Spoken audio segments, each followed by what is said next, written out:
بسم الله الرحمن الرحيم فإذا انشقت السماء فكانت وردة كالدهان فبأي آلاء ربكما تكذبان എന്താ പറയണ്ടപ്പോ لا بشيء من آلائك ربنا نكذب فلك الحمد. അപ്പൊ നിങ്ങളെ ചൊല്ലി മറക്കാതെ ഒന്ന് രണ്ട് ആയത്തുകൾ ഒരുമിച്ച് ഓതുകയാണ്.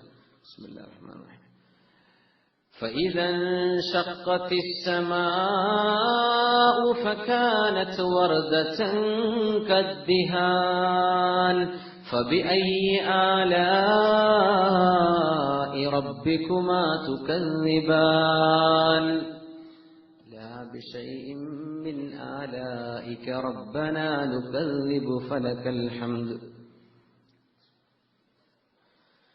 فيومئذ لا يسأل عن ذنبه إنس ولا جان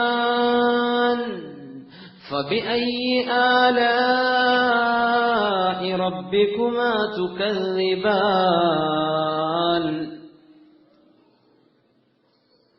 لا بشيء من آلائك ربنا نكذب فلك الحمد. ഇത് കേൾക്കുന്നവരാണ് ചൊല്ലേണ്ടത് കേട്ടോ, ഓതുന്ന സമയത്ത് അല്ല. നമ്മൾ പഠിക്കായതുകൊണ്ടാണ് ഞാൻ നിങ്ങളെ കൂടെ ഓതുന്നത്. ബിസ്മില്ലാഹിർ റഹ്മാനിർ റഹീം. يعرف المجرمون بسيماهم فيؤخذ بالنواصي والأقدام فبأي آلاء ربكما تكذبان لا بشيء من آلائك ربنا نكذب فلك الحمد هذه جهنم التي يكذب بها المجرمون يطوفون بينها وبين حميم آن فبأي آلاء ربكما تكذبان لا بشيء من آلائك ربنا نكذب فلك الحمد. നരകത്തെ സംബന്ധിച്ചുള്ള വിവരണത്തിലേക്ക് കടക്കുകയാണ്. അല്ലാഹു തആല അവന്റെ സൃഷ്ടികളിൽ അത്ഭുതകരമായ 8 പറഞ്ഞതിന്റെ ശേഷമാണ് ഫബിഅയ്യി ആലാഇ റബ്ബികുമാ തുകദ്ദിബാൻ എന്ന് തുടങ്ങുന്നത്. സുബ്ഹാനല്ലാഹ്. അല്ലാഹുവിന്റെ ഏത് ദൃഷ്ടാന്തമാണാവോ നിങ്ങൾ നിഷേധിക്കുന്നത്? പിന്നെ അല്ലാഹു ഒരു 8 നിഅമത്ത് വേറെയും പറഞ്ഞു. അത് കഴിഞ്ഞിട്ടാണ് സനഫുറുഗു ലക്കും അയ്യുഹസ്സഖലാൻ, ജിന്നുകളെ മനുഷ്യരെ നിങ്ങളെ വിചാരണ ചെയ്യാൻ ഞാൻ ഒരുങ്ങി വരുന്നുണ്ട് കേട്ടോ. ഇനി പറയുന്നത് നരകത്തിന്റെ വിഷയങ്ങളാണ്. അങ്ങനെ ഒരു 8 കഴിഞ്ഞ് നരകത്തിന്റെ വിഷയങ്ങൾ പറഞ്ഞ് 7 പ്രാവശ്യം ഫബിഅയ്യി ആലാഇ റബ്ബികുമാ തുകദ്ദിബാൻ. 7 ഫബിഅയ്യി ആലാഇ കാണാം. എന്റെ നരകത്തിന്റെ വാതിലുകൾ 7ആണ്. ലഹാ സബ്അതു അബ്വാബ്, നരകത്തിന്റെ 7 വാതിലുകളാണ്. 7 പ്രാവശ്യം നരകത്തിന്റെ വിഷയം പറഞ്ഞുകൊടുത്ത് ഫബിഅയ്യി ആലാഇ റബ്ബികുമാ തുകദ്ദിബാൻ 7 പ്രാവശ്യമാണ്. പിന്നെ സ്വർഗ്ഗമാ വരുന്നത്. വലിമൻ ഖാഫ മഖാമ റബ്ബിഹി ജന്നതാൻ, 2 സ്വർഗ്ഗമുണ്ട് അല്ലാഹുവിനെ ഭയപ്പെടുന്നവർക്ക്.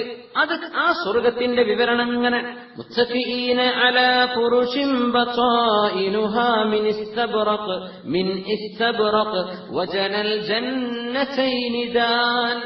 സ്വർഗ്ഗത്തിന്റെ വിവരണങ്ങൾ പറഞ്ഞപ്പോ 8 പ്രാവശ്യം ഫബിഅയ്യി ആലാ, സ്വർഗ്ഗത്തിന്റെ കവാടങ്ങൾ 8ആണ്. തമാനിയത്തു അബ്വാബ്. യാ അല്ലാഹ്.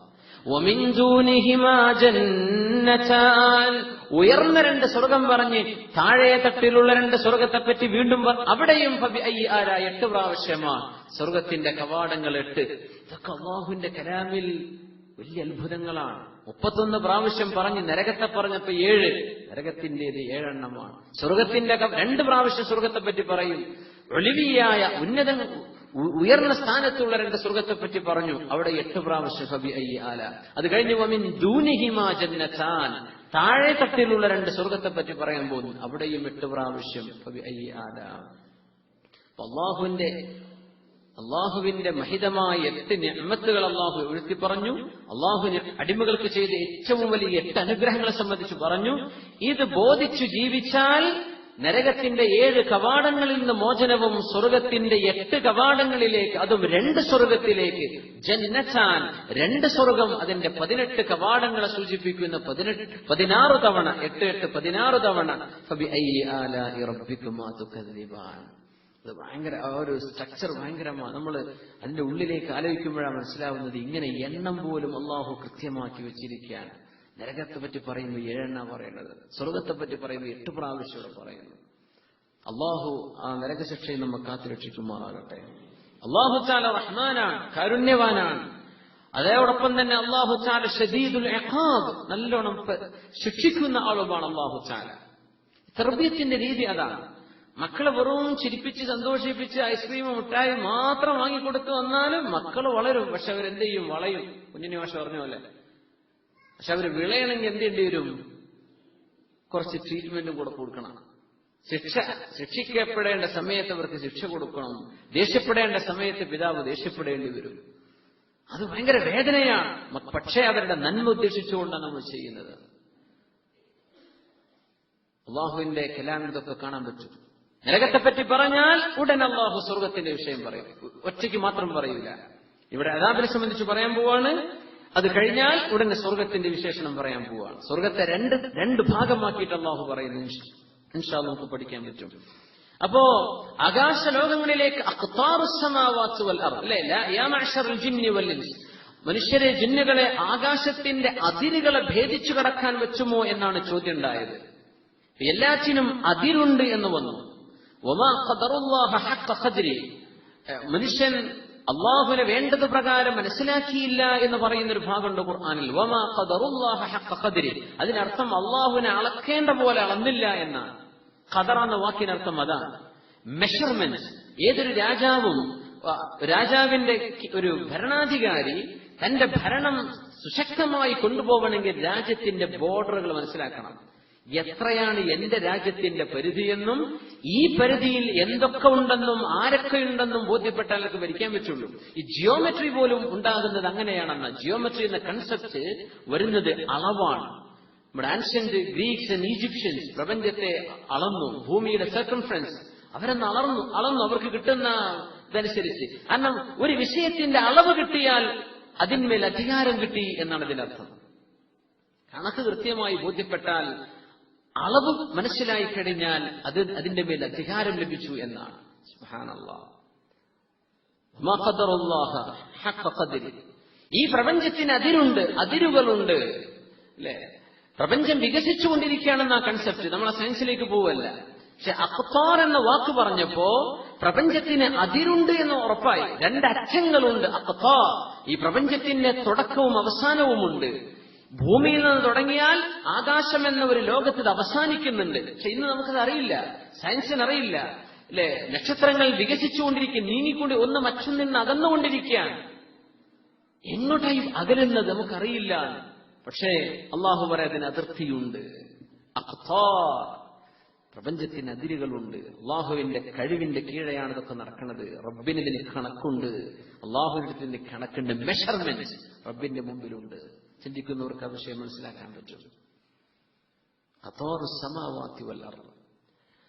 പ്രപഞ്ചലോകത്തെ സംബന്ധിച്ചാണ് പറഞ്ഞത്. ഭൗതിക ലോകം, ആലമു ഷഹാദ, നമുക്ക് കാണാനും അറിയാനും നമുക്ക് സ്പെക്യുലേറ്റ് ചെയ്യാനും പറ്റുന്ന ഒരു ലോകം. ആകാശലോകങ്ങളുടെ താഴെ 7 ആകാശങ്ങളൊക്കെ പറയുന്നത് ആലമു ഷഹാദ, ഭൗതിക ലോകമാണ്. പക്ഷെ അതിന്റെ അപ്പുറത്തേക്ക് ആലമുൽ മലക്കൂത്തുണ്ട്. അതിന്റെ മീതെയാണ് സ്വർഗവും നരകവും കിടക്കുന്നത്. അതിന്റെ മീതെയാണ് അല്ലാഹുവിന്റെ അർശുള്ളത്. അതുകൊണ്ട് കുല്ലുമൻ അലൈഹാ ഫാൻ, പ്രപഞ്ചത്തിലെ എല്ലാം നശിക്കുമെന്ന് പറഞ്ഞാൽ ആകാശലോകങ്ങളിലുള്ളത് മുഴുവനും നശിക്കുമെന്ന് പറഞ്ഞാൽ തന്നെയും നരകവും സ്വർഗവും നശിക്കുമെന്നതിനർത്ഥമില്ലെന്നാണ് ഉലമാവ് പറയാ. നരകവും സ്വർഗവും ആകാശമണ്ഡലങ്ങളുടെ പുറത്താണ്. അള്ളാഹുവിന്റെ അർശ് അതിന്റെ പുറത്താണ്. അവിടെ നാശം സംഭവിക്കൂല. അത് എന്നെന്നും നിലനിൽക്കത്ത രീതിയിൽ അള്ളാഹു തആല പഠിച്ചിരിക്കുകയാണ്. ഹമലത്തുൽ അർശ്, അള്ളാഹുവിന്റെ അർശിനെ താങ്ങി നിൽക്കുന്ന മലക്കുകളുണ്ട്. വയഹ്മിലു അർശ റബ്ബിക ഫൗഖഹും യൗമഇദിൻ സമാനിയ, അള്ളാഹുവിന്റെ മഹാന്മാരായ 8 മലക്കുകൾ അള്ളാഹുവിന്റെ സീറ്റ് ഓഫ് പവർ, അള്ളാഹുവിന്റെ സിംഹാസനം എന്ന് നമുക്ക് പറയാൻ പറ്റുമെങ്കിൽ അതാണ് അർശ്. അർശിന്റെ വലുപ്പം എത്രയാണെന്ന് ഒറ്റ ഹദീസ് മാത്രം. അള്ളാഹുവിന്റെ ഭൂമി, കോടാനുകോടി ആളുകൾ അധിവസിക്കുന്ന ഈ ഭൂമിയിലെ വിശാലമായ മരുഭൂമി, ഈ മരുഭൂമിയാണ് അള്ളാഹുവിന്റെ അർശെന്ന് സങ്കല്പിച്ചാൽ ആ മരുഭൂമിയിൽ നിങ്ങൾ കൊണ്ടുപോയിടുന്ന ഒരു റിംഗ്, നിങ്ങളുടെ കീ സൂക്ഷിക്കുന്ന ഒരു റിംഗ്, ഒരു വട്ടക്കണ്ണി, ഒരു വള എന്ന് സങ്കല്പിച്ചേക്കണം. ഒരു കുട്ടി അണിയുന്ന വളയോ ഒരു റിംഗോ കൊണ്ടുപോയി മരുഭൂമിയിൽ വെച്ചാൽ ആ റിംഗാണ് ഈ കണ്ടപ്പെട്ട കോടാനുകോടി ഗാലക്സികളുള്ള ഈ ലോകം. ആ മരുഭൂമി എന്ന് വിശാലമായ അത് അല്ലാഹുവിന്റെ അർശാണെന്ന് മനസ്സിലാക്കാം. ഒരു ഉദാഹരണം അഷ്റഫുൽ ഖൽഖ് സ്വല്ലല്ലാഹു അലൈഹി വസല്ലം പറഞ്ഞതാണ്. അപ്പൊ അർശിനെ താങ്ങുന്ന മലക്കുകൾക്ക് ഫാനിൻ നശിക്കുക എന്ന് പറഞ്ഞത് ബാധകമല്ല. അങ്ങനെയാണ് അവരത് ബാധിക്കുക. ഈ താഴെയുള്ള ലോകം, ആകാശങ്ങൾക്ക് താഴെയുള്ള ലോകം, ഭൂമിയും ആകാശങ്ങളും എന്ന് പറഞ്ഞ ആലമു ഷഹാദ, ഈ ലോകത്താണ് അല്ലാഹു തആല നശിപ്പിക്കുക എന്ന് പറഞ്ഞത്. പക്ഷെ മരണം എന്ന് പറഞ്ഞ സംഗതി സംഭവിക്കുന്നുണ്ട് എല്ലാവർക്കും. അത് അള്ളാഹു ഒരല്പനേരത്തേക്ക് പോലും അള്ളാഹുവിന്റെ എല്ലാ മലക്കുകളെയും അള്ളാഹു മരിപ്പിക്കുന്നുണ്ടെന്നാണ്. സുബ്ഹാനല്ലാഹ്. പക്ഷേ നരകവും സ്വർഗവും നശിക്കണില്ല. അത് 7 ആകാശങ്ങൾക്കും അപ്പുറത്താണെന്ന് പരിശുദ്ധ റസൂലുള്ളാഹി സ്വല്ലല്ലാഹു അലൈഹി വസല്ലം.